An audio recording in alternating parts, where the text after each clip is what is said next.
race election begins. Almost 23 million people will go to the polls to completely transform the face of the country after more than 3 centuries of white-dominated rule. CNN's Bernard Shaw is in Johannesburg, South Africa, keeping an eye on the events there. Bernard? Thank you, Kathy. An Inkatha Freedom Party spokesman says 2 African National Congress members were shot to death today in the capital of Zulu Chief Mangosuthu Buthelezis's homeland of KwaZulu. The spokesman tells the Reuters news agency ANC supporters were distributing campaign materials and then started shooting at people. The spokesman says the fire was returned and 2 of the ANC supporters were killed.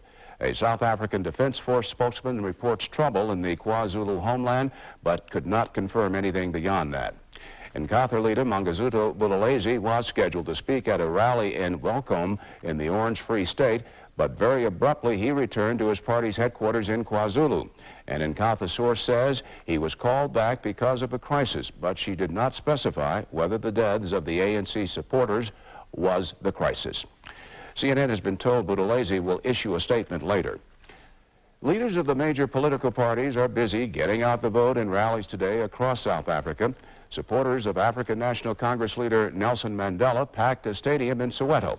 CNN's Johannesburg bureau chief Mike Hanna attended the rally and is here to fill us in on what Mandela had to say. Mike? Well, Bernie, this was Nelson Mandela's last pre-election campaign rally in the Transvaal province.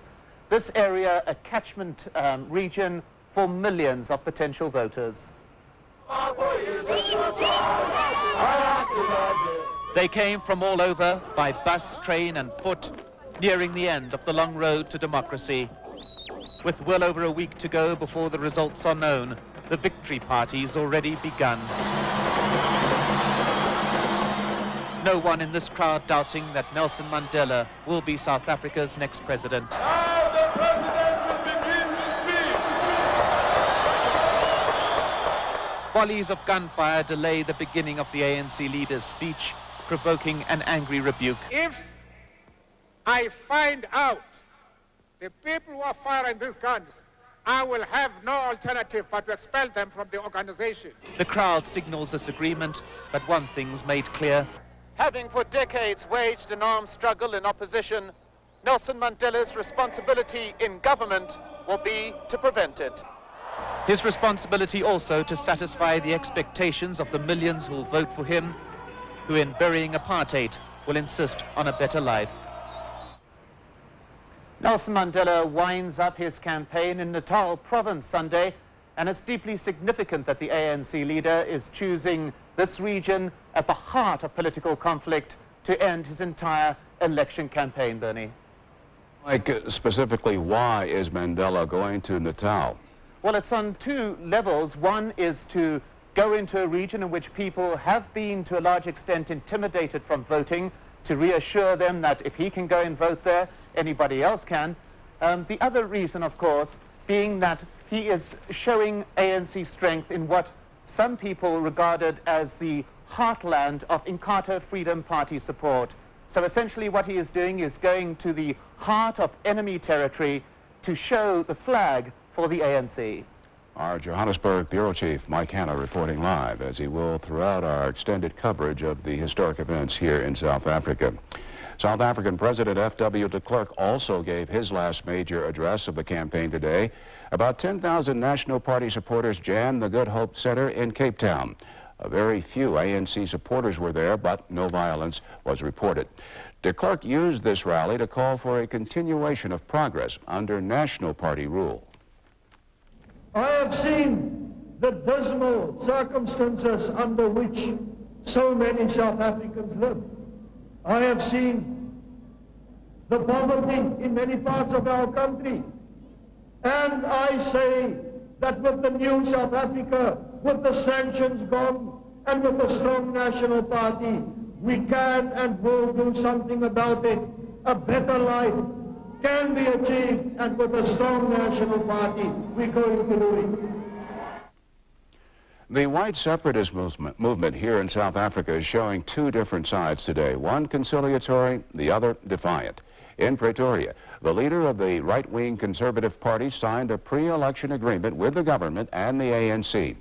Under this deal, the new government will consider establishing a white homeland if the election shows there is enough support for the idea.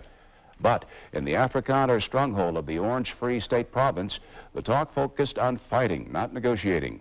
Neo-Nazi leader Eugene Ter-Blanche told his supporters to boycott the upcoming elections and to take up arms to defend themselves. We are not white colonists to be driven out of this country. This is the last stand. This is our stand. And if they give us the opportunity to take our fatherland by doing the same to us, which the so-called freedom fighters did to the rest of Africa, we will, as I said in the past, level them with the gravel, my good friend. In its first test of democracy, this country has undertaken a massive voter education drive. An astounding number of people still need to be absorbed into the election process and taught how to vote. Throughout South Africa, the IEC has held clinics, set up information booths, and handed out sample ballots. These missions recently took on a more dangerous element.